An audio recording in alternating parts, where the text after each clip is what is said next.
Hi. Welcome back to our YouTube channel Trihan talks. आज का हमारा टॉपिक है टेक्नो फंडा एनालिसिस। ये पार्ट 5 है हमारी series on 7 step guide on how to start investing in stock market का। तो लास्ट पार्ट में हमने डिस्कस किया था बहुत सारी स्ट्रेटजीज, जिसको हमने बेसिकली 4 भागों में डिवाइड किया था: fundamental analysis, technical analysis, value investing and growth investing. So वहाँ पे हमने डिस्कस किया था कि हमें कुछ स्ट्रैटेजीज को लर्न करना चाहिए और उन्हीं को मास्टर करके अपने यूजेज में लाना चाहिए। तो वहाँ पे हमने दो चीज़ें डिस्कस की थी: फंडामेंटल एनालिसिस और टेक्निकल एनालिसिस इन शॉर्ट। आज हम सिर्फ इन्हीं दो चीज़ों को कंप्लीट ओवरव्यू लेंगे। तो ये सवाल बहुत बार पूछा जाता है कि हमें फंडामेंटल एनालिसिस यूज़ करना चाहिए या हमें टेक्निकल एनालिसिस यूज़ करना चाहिए। तो मैं जब भी ऐसे लोगों से बात करता हूँ तो मैं उनको एक डिस्टिंक्टिव नज़रिया समझाने की कोशिश करता हूँ कि होता क्या है। तो फंडामेंटल एनालिसिस हमें ये बता रहा है कि कंपनी की फाइनेंशियल्स कैसे हैं, उसका ऑपरेशनल एबिलिटी क्या है, क्या वो एक एफिशिएंटली रन मैनेजमेंट कंपनी है या नहीं है। और ये चीज़ हम उनके रेशियो से डिटरमाइन करने की कोशिश करते हैं। बट टेक्निकल एनालिसिस एक डिफरेंट फील्ड है, जहाँ पे हम कंप्लीटली ये जानने की कोशिश करते हैं कि प्राइस वॉल्यूम बिहेवियर कैसा है, ट्रेंड्स कैसे हैं, हमारे पास राइट एंट्री पॉइंट कहाँ आ रहा है और कहाँ पे हम उसको अवॉइड कर सकते हैं, हमें कितने स्टॉप लॉस तक उसको होल्ड करना चाहिए अपने होल्डिंग पीरियड के अकॉर्डिंगली। ये सब जानकारी निकाली जाती है। तो both are the fields which are in different nature. अगर आप कहें कि आप एक डेली ट्रेडर बनना चाहते हैं या सिर्फ 1 वीक 2 वीक और 3 वीक के लिए आपको ट्रेड्स चाहिए, then it's a different scenario. वहां पे आपके फंडामेंटल एनालिसिस का ज्यादा रोल नहीं रह जाएगा, इरिस्पेक्टिव ऑफ द फैक्ट कि हाँ, मैं ये कहता हूँ कि मैं लॉस मेकिंग कंपनीज में इन्वेस्ट करना नहीं पसंद करता। तो that's a different story. But most of the analysis जो डेली के लिए आप करते हैं, निफ्टी के level, support and demand, resistance वगैरह ढूंढने के लिए, वो टेक्निकल एनालिसिस है। क्योंकि आपको शॉर्ट टर्म के लिए ही ट्रेड जनरेट कर रहे हैं। तो कंपनी अगर ज्यादा बढ़िया परफॉर्मेंस नहीं दे रही है अपनी सेल्स के लिए भी और अपने मार्जिन्स को लेते हुए, तो भी हम टेक्निकल एनालिसिस के भरोसे चल सकते हैं। बट अगर आपको एक्चुअली वेल्थ बिल्डिंग में जाना है और आपको इन्वेस्टिंग के पर्पज से किसी कंपनी को स्टडी करना है, तो देन आपको फंडामेंटल एनालिसिस स्टडी करना ही पड़ेगा। But at the same time आप ये नहीं कह सकते कि हाँ, सिर्फ फंडामेंटल एनालिसिस अगर कंपनी अच्छी है तो हम उसको होल्ड कर लें। तो मैं आपको एक क्लियर कट एग्जांपल दे सकता हूँ इस चीज़ के लिए। हमारे इंडिया में जो 3 लार्जेस्ट बैंक लिस्टेड हैं, वो है HDFC बैंक और कोटक बैंक और ICICI बैंक। अगर हम कहें कि कोटक महिंद्रा बैंक एक अच्छा फंडामेंटली एक अच्छा स्टॉक है, तो इसमें कोई गलत बात नहीं होगी, वो है। बट क्या वो रिटर्न भी जनरेट कर रहा है इक्वली? ये चार्ट मैं आपके सामने वीकली चार्ट खोलता हूँ ताकि आप देख सकें कि ये पीरियड है 2020 से लेके 2024। इवन की एक वेल रन मैनेज बैंक है, तब भी उसने 4 सालों में, पिछले 4 सालों में अपने शेयर होल्डर्स के लिए कोई वेल्थ जनरेट नहीं करी। तो हम अगर ऐसे स्टॉक को होल्ड करके बैठे हुए हैं, तो देन हम सिर्फ इसके लिए डिविडेंड इन्वेस्टिंग का पार्ट जरूर बन सकते हैं कि जो स्मॉल अमाउंट ऑफ डिविडेंड्स वो डिक्लेयर कर रही है, बट हम इसमें वेल्थ जनरेट नहीं कर रहे। अगर अब पर अगर ये स्टॉक वेल्थ जनरेट नहीं कर रहा, तो हम इसे ये कहते हैं कि ये फंडामेंटली अच्छा बिजनेस नहीं है। Answer is no. बिजनेस अच्छा है, बट वो जरूरी नहीं है कि यूजर जो इन्वेस्टर्स हैं उसको ग्रैब करने की कोशिश कर रहे हैं। तो ये एक डिफरेंट सिनेरियो है। तो इस प्रॉब्लम को सॉल्व करने के लिए मैं हमेशा रिकमेंड करता हूँ टेक्नो फंडा एनालिसिस, जिसका सिंपल सा लॉजिक है: आप फंडामेंटल एनालिसिस और टेक्निकल एनालिसिस दोनों को मर्ज करिए। तो टेक्नो फंडा एनालिसिस में क्या होता है? It's provide a more holistic view of the market, leveraging the strengths of both fundamental and technical analysis to make better investment decisions. By combining these two approach, investors can identify fundamentally strong companies and use technical analysis to improve their entry and exit points. तो हम fundamental analysis से जानेंगे कि अच्छी कंपनियां कौन सी हैं, और टेक्निकल एनालिसिस से ये जानेंगे कि वहां पर राइट एंट्री पॉइंट कौन सा है। तो let's understand first part, fundamental analysis. Fundamental analysis के लिए आपको ये जानना जरूरी है कि कंपनी की प्रॉफिटेबिलिटी स्टेटमेंट कैसी चल रही है और एट द सेम टाइम उसकी बैलेंस शीट कैसे चल रही है। तो कुछ पॉइंटर्स मैं आपको देता हूं जिससे आप ये एनालाइज कर सकें कि हाँ, कंपनी के फाइनेंशियल जो है, उसकी profitability statement, basically profit and loss statement, P&L statement कैसा है, तो वो अच्छा है, चल रहा है या नहीं चल रहा है। तो मैं इसके लिए आपको सिंपल सा एग्जांपल लेके चलता हूं और हम जाते हैं स्क्रीनर की वेबसाइट पे। तो यहाँ पे हम एग्जांपल ले लेते हैं बेसिकली एक एक कंपनी अभी लिस्ट हुई है, डॉम्स, जो हमारी इंडिया में second largest stationery branded product का मार्केट है, जिसपे के पास 29 and 30% market share of its cover product categories. तो पहली चीज, आप फंडामेंटल में ये एनालिसिस करने की कोशिश करेंगे कि कंपनी क्या प्रोडक्ट्स बनाती है। ये बहुत ही ज्यादा इंपॉर्टेंट है, क्योंकि क्या हाउस प्रोडक्ट्स की मार्केट में डिमांड है, देन ये इसका आंसर हमें मिलता है कि कंपनी कितना परसेंट मार्केट शेयर रखती है। अगर कंपनी का मार्केट शेयर एक सब्सटेंशियल लेवल का है और वो one of the top 5 companies है, तो इसका मतलब है कंपनी का ब्रांड भी अच्छा है, कंपनी का प्रोडक्ट भी अच्छा है, और उसकी मार्केट की एक्सेप्टेबिलिटी भी अच्छी है। Now moving on to the next part, हम ये जानने की कोशिश करेंगे कि हाँ, कंपनी के प्रॉफिट एंड लॉस स्टेटमेंट में क्या चल रहा है। तो अगर एक अच्छा प्रोडक्ट है और मार्केट अच्छी है, उसकी डिमांड एक्सेप्टेंस है, तो इसका मतलब है उसकी सेल्स ग्रो करनी चाहिए। सो ये पहला इंप्लीकेशन निकलता है। तो हम डोम्स के केस में इसको चेक करते हैं, जहां पे 2020 में डॉम्स की सेल जो थी 654 करोड़ थी। इमीडिएटली आफ्टर द, जब भी हमारा कोविड के रिस्ट्रिक्शंस खत्म होते हैं, तो ये वहां पे एक साल डाउन जाता है, क्योंकि वो सारे ओपन नहीं हुआ था। मार्च, हमें याद है मार्च 20 तक तो लॉकडाउन ही चल रहे थे, तो मार्च 21 में उसका इम्पैक्ट था, क्योंकि सारा साल वर्कआउट नहीं हुआ। पर जैसे ही ये रेस्ट्रिक्शंस खुले, ये नंबर जो है एक लॉजिकल नंबर, हम फिर से कैलकुलेट करेंगे कि 684 की सेल्स हुई। 2013 में उन्होंने अपनी सेल्स को और भी बढ़ाया और 1212 करोड़ की सेल करी। देन 2024 में उन्होंने और बढ़ाया, 5337 करोड़ की सेल करी। और लास्ट 12 मंथ्स में भी हम देख सकते हैं कंपनी ने सेल को और बढ़ाया है और 1678 की सेल्स करी है। इसका मतलब है कंपनी एक ऐसे प्रोडक्ट को बेच रही है जो मार्केट में एक्सेप्टेबल है और वो सेल कर पा रही है। तो इसका, तो इससे उसकी सेल बढ़ रही है। This is one of the first analysis जो आप करेंगे, कि growth in the sales is very important. कि अगर आप ऐसी कंपनी में इन्वेस्ट करना चाहते हैं जहां कि आपको growth, sorry, capital gain generate हो, देन ये कंपनी क्या एक अच्छे मार्जिन पे ऑपरेट कर रही है। ना, अच्छे मार्जिन का डेफिनेशन भी बहुत वेरी करता है, क्योंकि अच्छे मार्जिन का मतलब है कि हम इंडस्ट्री में ही कंपेयर कर सकते हैं। अगर आप एक ट्रेडिंग बिजनेस को देखेंगे, तो बहुत सारे ट्रेडिंग बिजनेस हैं जो सिर्फ 2 और 3% के मार्जिन पे काम करते हैं। फिर आपके पास ऐसी कंपनियां आ जाती हैं जो एक मैन्युफैक्चरिंग बिजनेस में है, उनके लिए मार्जिन अलग हो सकते हैं। हेल्थ केयर वाली कंपनियों के मार्जिन बिल्कुल ही सेपरेट होते हैं। हेल्थ केयर कंपनीज के मार्जिन में ग्रॉस प्रॉफिट जो है वो बहुत ही हाई होता है, 60-70% होता है। देन क्योंकि उनके पास ऑपरेशनल कॉस्ट और उनकी sales and marketing R&D cost जो होती है वो ज्यादा होती है। But on the other hand, अगर आप देखेंगे तो कुछ कंपनीज ऐसी होती हैं जहाँ पे ये बॉटम लाइन आइटम्स जो है कम होती हैं, जिसकी वजह से आपका most of the gross profit जो है आपको नेट इनकम में तब चेंज होता हुआ नजर आएगा। तो इंडस्ट्री टू इंडस्ट्री वेरी करता है कि कंपनी का ऑपरेटिंग मार्जिन क्या होना चाहिए। तो इसके लिए कोई भी थंब रूल नहीं है, और अगर आपको कंपेयर करना है तो आप उसके पीयर से कंपेयर करेंगे। तो यहाँ पे हमारे पास ऑपरेटिंग मार्जिन 10% का है। तो नाउ आगे हम चलते हुए देखते हैं कि अगले सालों में क्या कंपनी इंप्रूवमेंट दिखा रही है। Answer is yes. इस केस में कंपनी ने 2023 में 15% का मार्जिन दिखाया, 18% का दिखाया। इससे ये पता चलता है कि कंपनी जैसे जैसे अपनी सेल बढ़ा रही है, उसके पास इकोनॉमीज ऑफ स्केल आ रहा है। तो ये भी एक अच्छा बिजनेस की ही निशानी है। और आगे चले तो हम ये देखें कि इंटरेस्ट कंपोनेंट कितना है।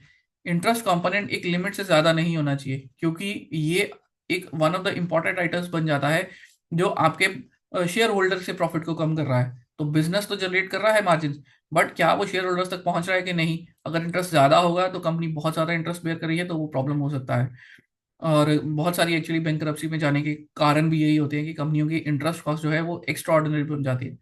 फ्यू एग्जांपल्स में हमारे पास सबसे बड़ा एग्जांपल जो है वो है जेट एयरवेज, जो पूरी की पूरी कंपनी ही बंद हो गई सिर्फ क्योंकि वो अपने डेट्स को मैनेज नहीं कर पाई। देन वोडाफोन, आइडिया भी इसी फील्ड की में हम एक बड़ा एग्जांपल बनती है। तो ये एक प्रॉब्लम वाली चीज है। देन हमारे पास हमें देखना है कि प्रॉफिट बिफोर टैक्स और फाइनली हमारा प्रॉफिट आफ्टर टैक्स जो है, क्योंकि यही नेट प्रॉफिट नंबर है जो कंपनी के शेयर होल्डर्स के पास जा रहा है, ये अच्छे लेवल पे होना चाहिए। तो हम देखें कि 2022 में कंपनी ने 17 करोड़ का प्रॉफिट बनाया, पर 23 में 103, और देन 24 में 160। और आज लास्ट 12 ट्रेडिंग मंथ्स में, क्योंकि कंपनी अपने मार्जिन भी इंप्रूव करी है, इसलिए लिए आप देखेंगे सेल्स चाहे सिर्फ 2.5 गुना ही बढ़ी है, और प्रॉफिट जो है वो बहुत ही ज्यादा रैपिडली बढ़ रहे हैं। तो वहां पे बहुत ही अच्छा ग्रोथ जनरेट हो रहा है।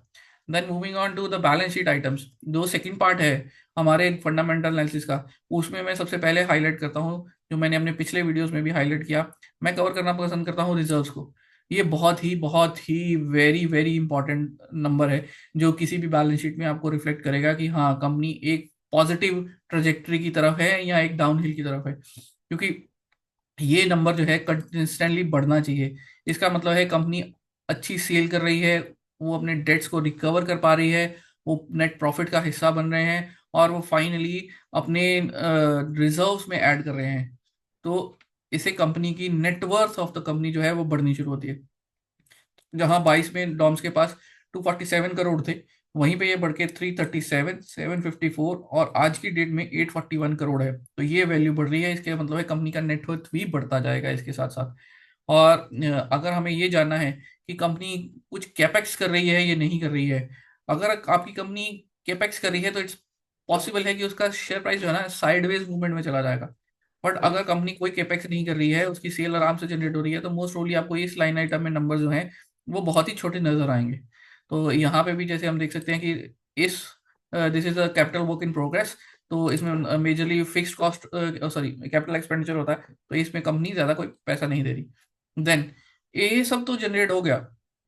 तो इसके बाद बात आती है कंपनी के fixed asset liabilities, all those.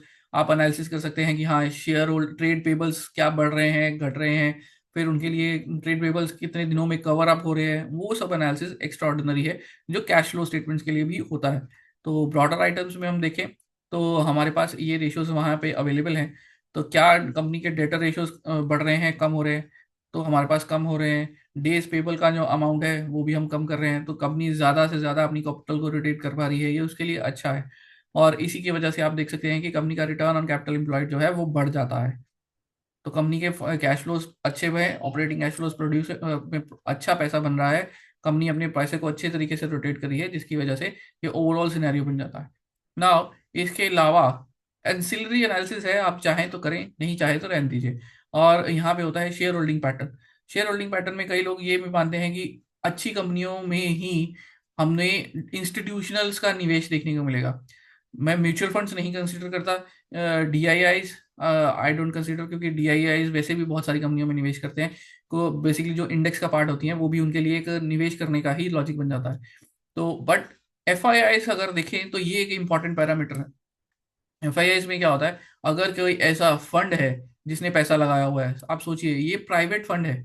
तो ये प्राइवेट फंड है यानी किसी कुछ लोगों का पैसा है, वो सिर्फ स्टडी करके अच्छी कंपनियों में ही लगाना पसंद करेंगे। तो इसकी वजह से आप इस नंबर को कंसिडर कर सकते हैं। अगर आपको क्वार्टर ऑन क्वार्टर ये नंबर बढ़ता हुआ नजर आता है, तो इसका मतलब है यहाँ पे इंस्टीट्यूशनल डिमांड है। इंस्टीट्यूशंस उसके शेयर्स को खरीद रहे हैं क्वार्टर ऑन क्वार्टर, क्योंकि वहां पे उनको लगता है कि कंपनी अच्छा परफॉर्म करेगी आने वाले फ्यूचर में भी। नाउ ये सारा फंडामेंटल एनालिसिस फाइनली आपके लिए क्या रिजल्ट जनरेट करता है, लेट्स सी। अगर कंपनी अच्छी है, उसके मार्जिन अच्छे हैं, उसका बैलेंस शीट अच्छा है, तो आपके लिए क्या नतीजा लेके आएगी? वो आपके लिए नतीजा लेके आएगी एक extra ordinary wealth generation opportunity. और ये ही इस कंपनी ने किया। मैं आपको डेली चार्ट दिखाता हूँ डॉम्स के। IPO जब लिस्ट हुआ तो क्या हुआ, उसके बाद क्या हुआ। तो ये डॉम्स का लिस्टिंग हुई थी दिसंबर 2023 में। तब स्टॉक ने पहला ब्रेकआउट दिया था around around 11 Jan 2024। But I guess यहाँ पे क्योंकि कन्विक्शन इतना नहीं था, तो शेयर होल्डर्स ने उसको टेस्ट किया, कुछ सेल आउट हुआ। दैट्स वाई हम कहते हैं कि ये प्राइस पॉइंट जो है कंसोलिडेशन का है। यहाँ पे इतनी सी रेंज में स्टॉक ट्रेड किया। बट अल्टीमेटली क्योंकि उसके फाइनेंशियल्स अच्छे थे, तो हम अप्रैल 24 की बात कर रहे हैं। तो अप्रैल में जैसे ही हम उसके नतीजों को चेक करते हैं, ये बेसिकली 24 की बात करिए, तो ये अपने क्वार्टर के सॉरी ये ईयरली रिजल्ट्स आने के बाद आप देख सकते हैं कि कंपनी ने मार्जिन्स में भी बढ़ती पोस्ट की थी, और अपने प्रॉफिट्स में भी बहुत अच्छा ग्रोथ पोस्ट किया था।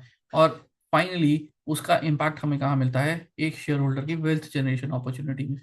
तो ऐसे स्टॉक्स जो हैं, अगर ये आपका एंट्री पॉइंट होता, तो आप शॉर्ट पीरियड ऑफ स्पैन में ही 78% का गेन जनरेट करते। मैं पीरियड कह रहा हूँ अप्रैल 24 से लेके सितंबर 24। अब आप कहेंगे आप यहाँ क्यों एग्जिट करेंगे? नहीं, मैं यहाँ नहीं एग्जिट करूंगा।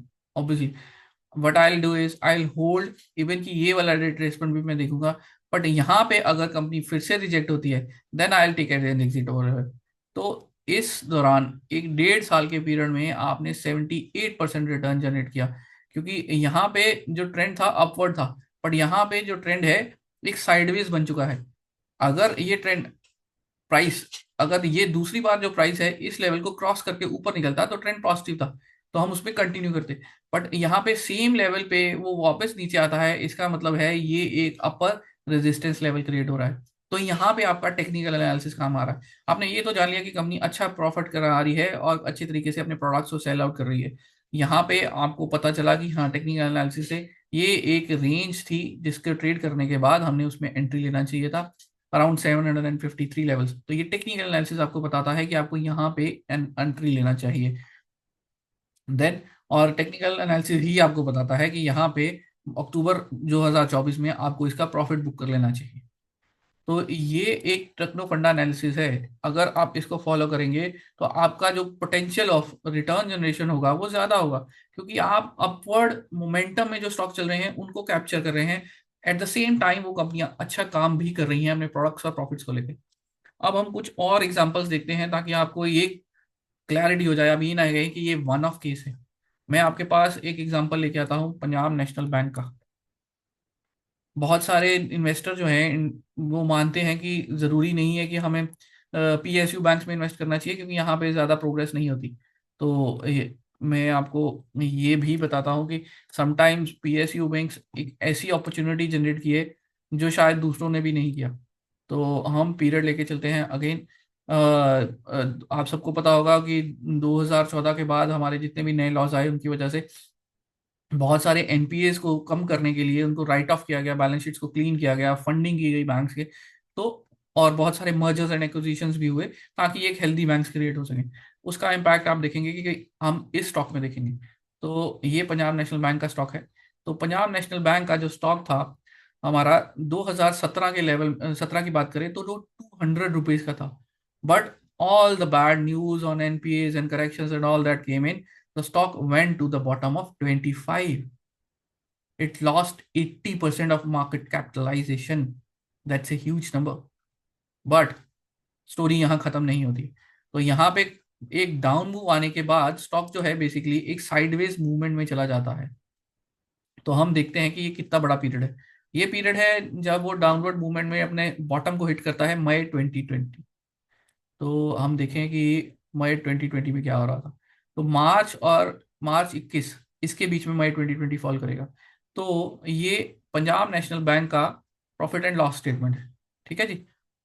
तो पहले तो हम देखेंगे इसकी गिरावट गिरावट शुरू होती है 2018 से। मैंने यह अभी आपको शो किया कि कम पंजाब नेशनल बैंक का जो हाई था वो अक्टूबर 17 का था, नवंबर 17 का। तो हमने आधा साल पास कर लिया था, हाफ ईयरली नंबर्स आने शुरू हो गए थे। तो हाफ ईयरली नंबर्स बुरे आए। तो आप देख सकते हैं कि 2018 में उसने बैंक ने अपनी हिस्ट्री का सबसे बड़ा लॉस पोस्ट किया था, 12,000 करोड़ का। यहाँ पे एक फ्रॉड भी हुआ था। देन मार्च 19 में उन्होंने 9,000 करोड़ का लॉस पोस्ट किया।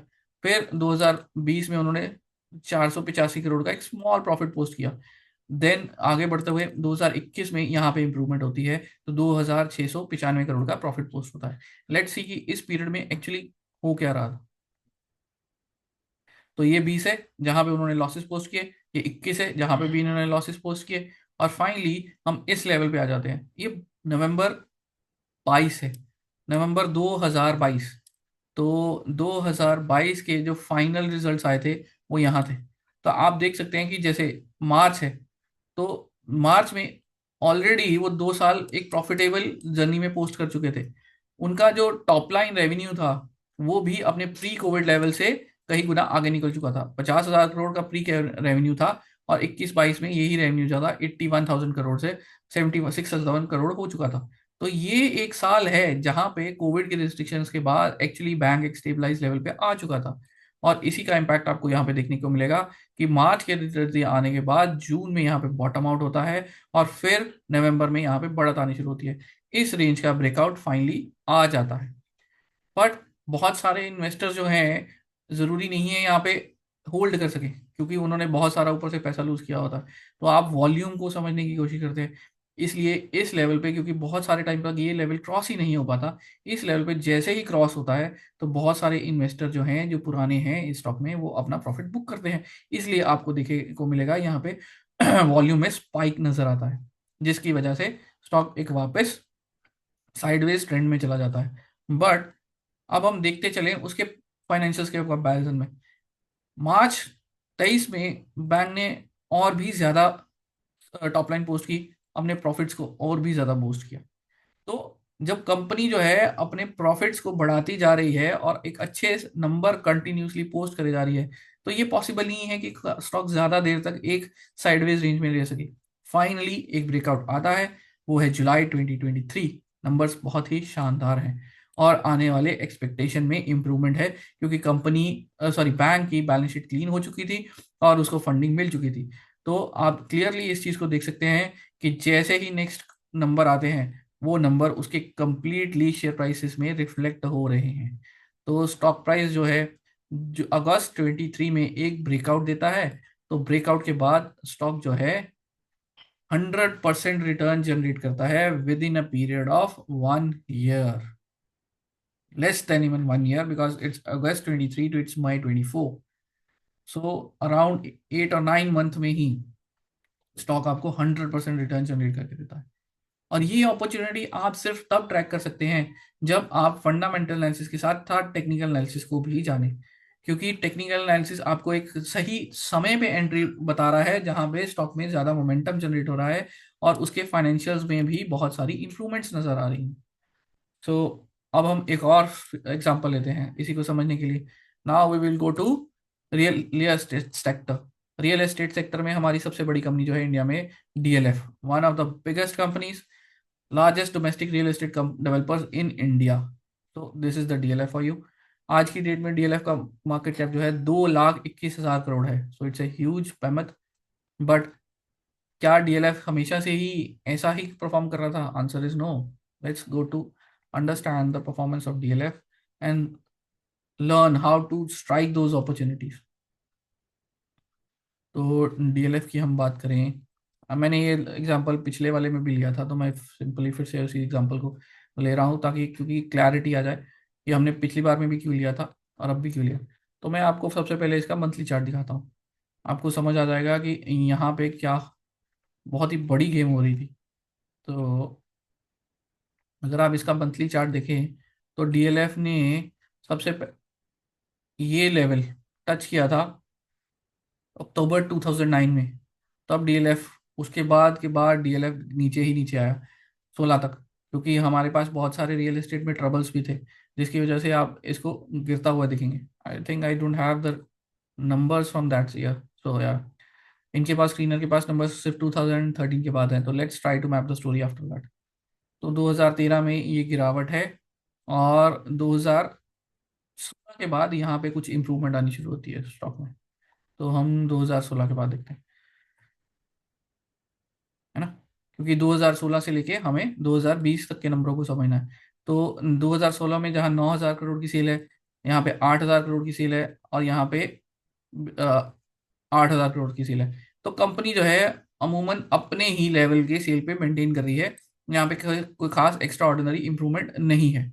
But at the same time company जो है अपनी नेट प्रॉफिट में एक अच्छा खासा इंप्रूवमेंट अचीव कर रही है। तो यहाँ पे जहाँ पे 300 करोड़ का रेवेन्यू, सॉरी, प्रॉफिट अचीव हो रहा था, वहां पे ये बढ़ के 4,000 करोड़ तक चला जाता है। But at the end of the day यहाँ पे उनके पास एक बुरा साल भी आता है। तो bad days are there because of Covid की वजह से, ये एक बैड ईयर्स थे।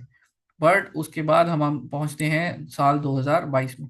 साल 2022 में आप देख सकते हैं कि कंपनी वापस अपने प्री कोविड सेल्स को अचीव करने की कोशिश करती है और वो 5,000 करोड़ का रेवेन्यू क्रिएट कर रही है। और इस रेवेन्यू पे कंपनी जो है 1,500 करोड़ का प्रॉफिट जनरेट कर रही है, जो कि इन प्री कोविड ईयर्स में कहीं भी नहीं हो रहा था। तो यहाँ पे कंपनी एक अच्छे मार्जिन्स के साथ आगे बढ़ती है और प्रॉफिट जनरेट करती है। और यहीं पे हम देखेंगे तो 2000 ये रहा 2021 और ये 2022, ये बढ़िया पीरियड कंपनी के लिए था, इसलिए शेयर बढ़ा, एक साइडवेज मूवमेंट में गया। Now let's go to understand यहाँ यहाँ पे ब्रेकआउट एंट्री कैसे बनती है। तो मैं वीकली चार्ट में चलता हूँ, ज़्यादा क्लोजली आसानी होगी समझने में। तो कंपनी के लिए जब वो वापस अपना अप साइड शुरू करती है, तो 400 का लेवल आप देखेंगे एक रेजिस्टेंस बनता है। तो यहाँ स्टॉक फॉल आउट करता है, वापस इस लेवल पे 2 बार आता है और फिर से फॉल आउट करता है, यानी 400 plus it becomes a problem for the stock. तो यहाँ पे एक ऐसा मोमेंटम कंपनी को चाहिए जो इसके लिए बहुत कुछ बदल दे। तो डीएलएफ के शेयर में हम देखेंगे कि ये कौन सा साल है, 2023 है, मई मई 2023। तो 2023 में डीएलएफ जो है अपने 5,000 करोड़ की सेल पे एक शानदार नतीजा पोस्ट करती है, जिसमें वो 2,000 करोड़ का प्रॉफिट जनरेट करती है। तो 1,000 करोड़, 1,500 करोड़ और 2,000 करोड़ पे अपने पिछले तीनों सालों में वो कंटिन्यूसली आगे बढ़ रही है प्रॉफिट जनरेशन कैपेबिलिटी में। और उसी का इम्पैक्ट आपको यहाँ दिखेगा। यहाँ पे एक ब्रेकआउट आता है और स्टॉक जो है आने वाले समय में क्योंकि अच्छा करने की उम्मीद रखता है, तो यहाँ पे 2024 में कंपनी और सेल्स में इंक्रीज पोस्ट करती है और प्रॉफिटेबिलिटी में भी इंक्रीज पोस्ट करती है। और आपका स्टॉक जो इतने सालों से एक रेंज बाउंड स्टॉक था, जैसे ही वो उस रेंज से बाहर निकलता है तो वो एक एक्स्ट्रा ऑर्डिनरी प्रॉफिट जनरेट करता है, which is 98% profit, and that too within a span of 1 year only. मई 23 से लेके मार्च 23 तक चल रहा है ये। तो 8 और 9 मंथ्स में एक बहुत ही बढ़िया प्रॉफिट पोस्ट होता है। हम और एग्जांपल लेते हैं, भारती एयरटेल में भी एक्चुअली हुआ था, क्योंकि भारती एयरटेल के कुछ साल जो थे वो अच्छे नहीं चल रहे थे। बट जैसे ही कंपनी ये वोडाफोन का क्राइसिस हुआ, फिर जियो की एंट्री हुई, वहां पे मार्केट में बहुत सब कुछ क्लीन हो गया। हमें पता लगा कि हाँ, यही मेजर टू प्लेयर होंगे जो रेवेन्यू जनरेट कर रहे होंगे इंडस्ट्री में। तो आपको दिखेगा वहां पे बहुत ही बढ़िया इम्पैक्ट आता है। ये लीजिए, तो 2008 से लेके 2020 तक पूरा एक दशक बीत जाता है इस कंपनी को इसी प्राइस रेंज में मूव करते हुए, क्योंकि यहाँ पे बहुत सारे प्लेयर्स थे, बहुत सारी टेलीकॉम की प्रॉब्लम्स थी, केसेस हुए थे, तो यहाँ पे बहुत सारी अनसर्टनिटी थी। जैसे ही ये अनसर्टनिटी हटती है तो यहाँ पे स्टॉक जो है अपर प्राइस रेंजेस में मूव करना शुरू करता है। तो ये दो चार रिजेक्शंस हैं, वॉल्यूम्स हैं, क्योंकि शेयर होल्डर्स चेंज हाथ हैंड्स चेंज कर रहे हैं। तो हम आ जाते हैं 2021 के पीरियड में। अब देखते हैं कि भारतीय एयरटेल के स्टॉक में ऐसा क्या हुआ जो 2021 में उसको एक्स्ट्रा ऑर्डिनरी एज देता है। लेट्स गो टू दिस, मार्च 2001। अपनी लाइफ टाइम हिस्ट्री में स्टॉक पहली बार 1 लाख करोड़ से ज्यादा का रेवेन्यू क्रिएट कर रहा है। ठीक है जी। तो पर एट द सेम टाइम अभी भी स्टॉक जो है 12,000 करोड़ के लॉसेस पे है। तो इसका मतलब है उसमें फुल रिकवरी नहीं आई है। तो यहाँ पे अभी भी कोई चीज़ें पॉसिबल हैं जिसको इम्प्रूवमेंट आना चाहिए। तो हम इसको कोरिलेट करते हैं। तो ये लेवल जो है अगस्त का है, यानी मार्च में हम यहाँ कहीं थे। तो इसकी वजह से अगर स्टॉक ट्राई भी करता है ना, क्योंकि वहां पे उस साल भी कंपनी लॉस पोस्ट करती है, तो वो ब्रेकआउट नहीं कर पाता है। But 6 month down the line there is an improvement, और फाइनली स्टॉक इस रेंज से बाहर निकलता है, क्योंकि अगले साल के प्रॉफिट्स के अंदेशा बनना शुरू हो जाता है। तो कंपनी अगेन सेल्स में भी इंप्रूवमेंट पोस्ट करती है और फाइनली प्रॉफिटेबल हो जाती है। तो मार्च तक देखते देखते ये स्टोरी यहाँ तक पहुंच जाती है। ठीक है जी। तो इस रेंज में आ गया, तो फाइनली कंपनी जो अपनी 250 से लेके 500 की रेंज की थी उससे बाहर आ चुकी है, और स्टॉक ने अपने शेयर होल्डर्स के लिए रिटर्न जनरेट करना शुरू कर दिया है। तो अब स्टॉक जो है वो 600 के ऊपर और 750 की रेंज में मूव करना शुरू कर देता है। But as there are conditions कि हाँ, लोग एक ही बार में जंप नहीं करते इन्वेस्टमेंट करने के लिए, the jump in slowly slowly, ताकि वो धीरे धीरे रिजल्ट्स को फॉलो करते चले। नाउ अगले साल के रिजल्ट्स देखिए, 1,39,000 करोड़ का सेल है, there is an improvement. 12,000 crore का प्रॉफिट्स है, there is an again an improvement. और फाइनली यहाँ पे सितंबर 22 में हमारे पास ब्रेकआउट आता है, उसको वापस प्राइस टेस्ट करता है। देन ये आपका एंट्री पॉइंट है।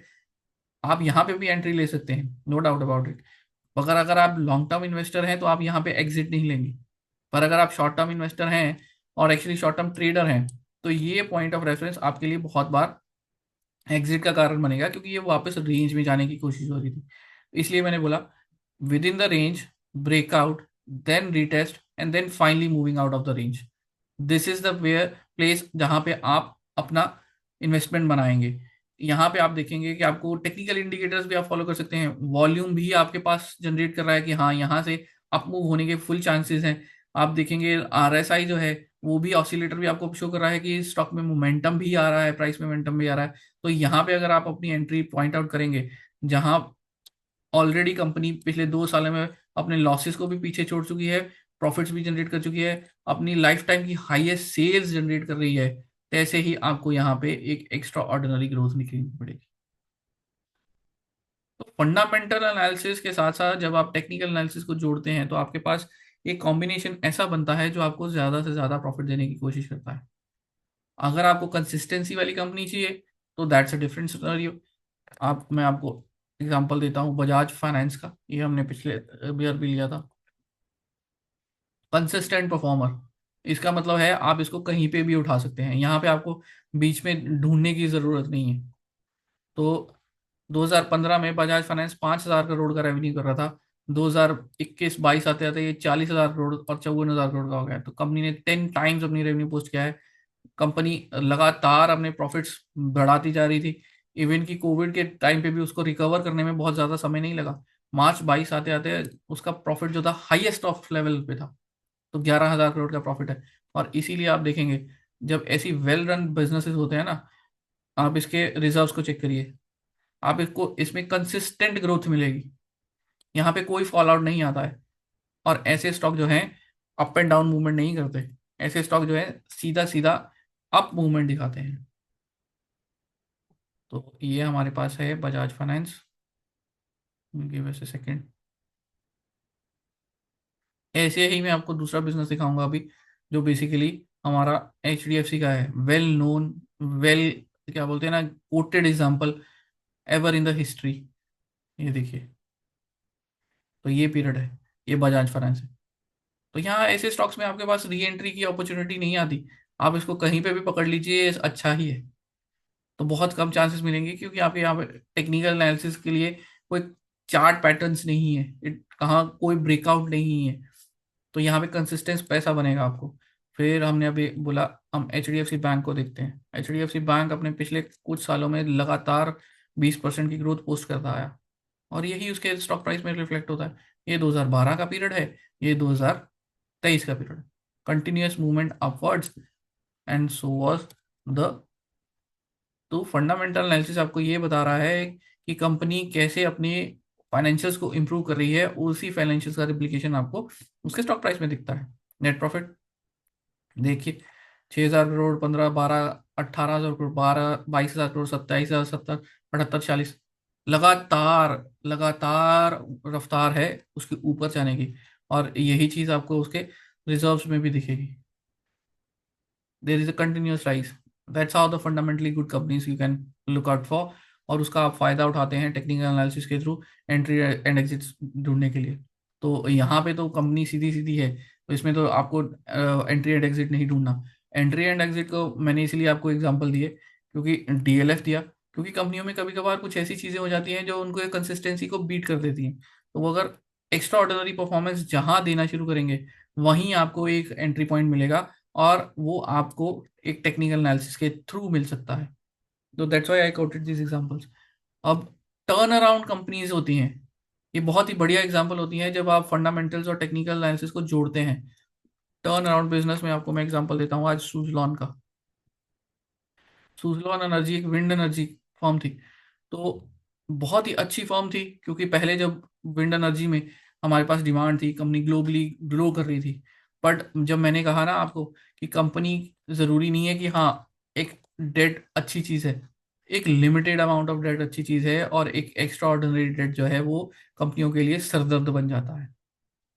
तो पहले सबसे पहले हम देखते हैं कि कम सुजलॉन का शेयर जो था, जो 400 रुपये में ट्रेड कर रहा था जनवरी में, वो फाइनली मार्च, एक दशक के अंदर अंदर 2 रुपए को हिट करता है। तो कंपनी अपने 90%, 98% ऑफ द मार्केट कैप जो है वो खो चुकी थी। तो उसने शेयर वेल्थ का बहुत ही ज्यादा नुकसान किया। आप इसको देखें, क्योंकि कंपनी की बोरोइंग जो थी 15,000 17,000 करोड़ के करीब थी।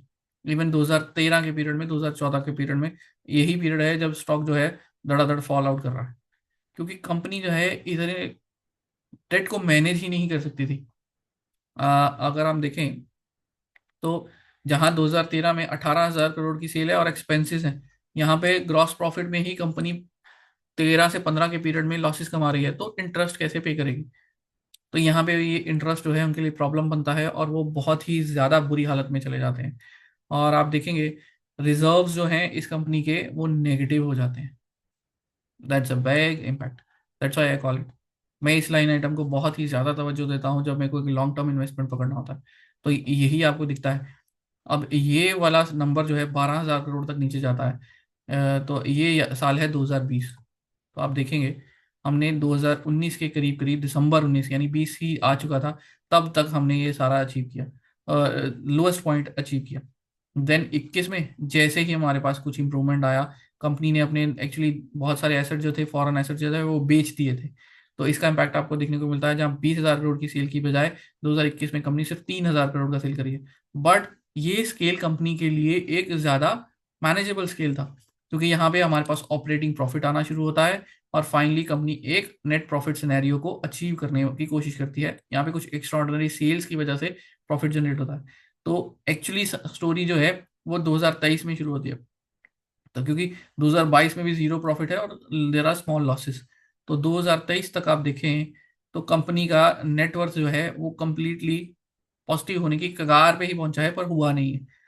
और फाइनली आप 2023 के कुछ मंथ्स में एक सी स्टोरी बनेगी, जब आपको समझ आएगा कि यहाँ पे स्टोरी जो है टर्न अराउंड हो चुकी है।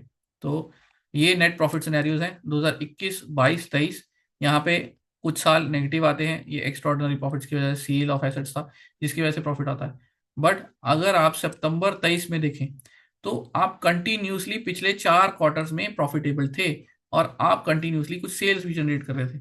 और रिन्यूएबल एनर्जी का फोकस हमारी नई सरकार की तरफ से भी इन्हीं सालों में, पिछले 2-3 सालों में एक्स्ट्रा ऑर्डिनरी प्रेशर जनरेट करता है कि हमें रिन्यूएबल टारगेट्स बनाने हैं। और यही पीरियड है जब आप देखेंगे कि फाइनली सुजलॉन जो है अपने 10 रुपए के लेवल को क्रॉस कर देता है। तो ये एक एंट्री पॉइंट है, क्योंकि यहाँ पे स्टॉक पहले 2-3 बार होल्ड करता है, गिरता नहीं है। तो ये उसके लिए तब एक सपोर्ट जोन था। और यहाँ पे स्टॉक वापस बढ़ते हुए चैनल पे रेजिस्टेंस भी फेस करता है, और फाइनली यहाँ पे एक ब्रेकआउट बनता है। जैसे ही स्टॉक 10 रुपए के ऊपर के वैल्यू को पोस्ट करता है, लॉट्स ऑफ वॉल्यूम जनरेट होता है, यानी कि there is a change of hands. जो पुराने इन्वेस्टर थे वो बाहर जा चुके हैं, नए इन्वेस्टर जो हैं अंदर आ चुके हैं। और ये मंथ है मई 23, और हम बात कर रहे हैं इसी टाइम पीरियड की, मई 23। यहाँ पे पिछले 2 क्वार्टर, 3 क्वार्टर ऑलरेडी प्रॉफिटेबल थे, और सितंबर आते आते हमारे 4 क्वार्टर प्रॉफिटेबल हो चुके थे। और यहाँ पे हमें एक सक्सेसफुल ब्रेकआउट देखने को मिलता है। और स्टॉक की कमेंट्री अगर आप सुनेंगे, शेयर होल्डर्स कमेंट्री, तो वहाँ पे बहुत सारी प्रॉब्लम्स उसकी सॉल्व हो चुकी होती हैं। ये स्टॉक जो है मल्टी बैगर रिटर्न जनरेट कर रहा है over the period, 500% return generate करता है। अगर आपको ये पता हो कि आपको फंडामेंटल एनालिसिस में कब एंट्री मारनी है, तो आप प्रॉफिटेबल बिजनेस होते ही आप उसको पकड़ लेते हैं। तो मार्च 23 में हम देखेंगे कि कंपनी ने बहुत ही शानदार रेवेन्यू भी जनरेट किया और प्रॉफिट भी जनरेट किया। इसी की वजह से इस पीरियड में यहाँ पे एक एक्स्ट्रा ऑर्डिनरी ग्रोथ अचीव हुई, क्योंकि ये एक टर्न अराउंड बिजनेस बन जाता है। नाउ रिसेंटली मैं आपको बताता हूँ, मैंने एक रिकमेंडेशन दिया, अभी दिया है, और वो है ऑफिस स्पेस सॉल्यूशंस का। मेरे अकॉर्डिंगली ये कंपनी आने वाले समय में ग्रो करेगी। क्यों? क्योंकि ये 5,000 करोड़ मार्केट कैप की कंपनी है, इसका मतलब ये स्मॉल कैप कंपनी है। और इसी टाइम पे office space solution flexible work space की लार्जेस्ट कंपनीज ऑफ इंडिया में ऑलरेडी है। स्टॉक अभी से क्योंकि ये स्टार्टअप है, यहाँ पे अफोरिया भी था, तो जैसे जैसे बहुत सारी लिस्टिंग हुई तो इन्होंने प्रॉफिट नहीं अचीव किया था, पर लिस्टिंग में अच्छा गेन हुआ क्योंकि आने वाला स्कोप अच्छा है। आप कंपनी की टॉप लाइन को देखें, यहाँ पे कंटिन्यूसली टॉप लाइन इंक्रीज हो रही है। बट अगर मैं पिछले साल इसको देखता, तो मार्च 24 तक ये मेरे रडार पे जीरो इन्वेस्टमेंट थी, क्योंकि कंपनी तब तक लॉस मेकिंग थी। Now let's go to the quarterly results to understand this. तो ये हमारे पास क्वार्टरली रिजल्ट्स हैं। मार्च 13 का क्वार्टरली रिजल्ट्स में भी लॉसेज है, लॉसेज है, लॉसेज है, लॉसेज है। बट आज सितंबर क्वार्टर की हम अगर हम बात करें, तो हमारे पास थर्ड क्वार्टर है जो कंपनी ने प्रॉफिट में जनरेट किया है। और कंपनी जो है अपनी सेल्स को थोड़ा थोड़ा और बढ़ा रही है। तो वो जहां पे 160 करोड़ की रेंज की सेल में थी, देन 250 करोड़ की रेंज में आती है। लास्ट क्वार्टर में वो 300 करोड़ की रेंज में पहुंचने की कोशिश हो रही है।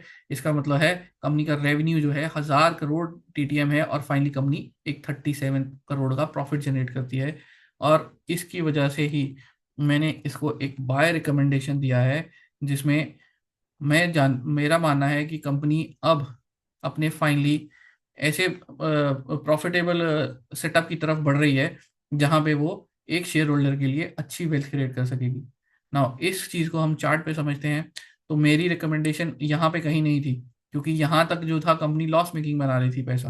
वो ग्रोथ है, sideways line item, sideways consolidation है, और फाइनली स्टॉक जो है एक कंसोलिडेशन के बाद यहाँ पे एक मूव बनाता हुआ दिख रहा है, जो वापस ऊपर जाता है। बट अभी आप देख सकते हैं कि स्टॉक में प्रेशर है, तो सेल्स भी उतनी ही हो रही है। तो let's go to the daily charts to understand more, क्योंकि यहाँ पे वीकली में ये एक दोजी है, बट उसमें नहीं थी।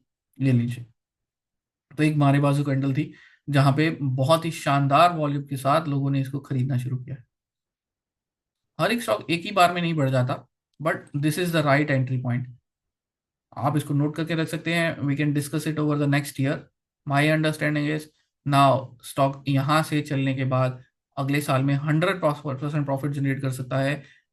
Only caveat is the company should be able to maintain its profitability in the next coming quarters, और आप इसको कंटिन्यूसली चेक कर सकते हैं। तो this is what I wanted to share today on this topic. I hope आपको ये topic अच्छा लगा हो, आप टेक्नो फंडा एनालिसिस को जानने की और भी कोशिश करें। और अगर आपको हमारी वीडियोस अच्छी लग रही हैं, तो I request you to please subscribe to our channel. आप अपने दोस्तों के को भी ये चैनल के बारे में शेयर करें, ताकि उनकी भी नॉलेज बढ़ सके। Thank you for connecting with us today. Have a nice day.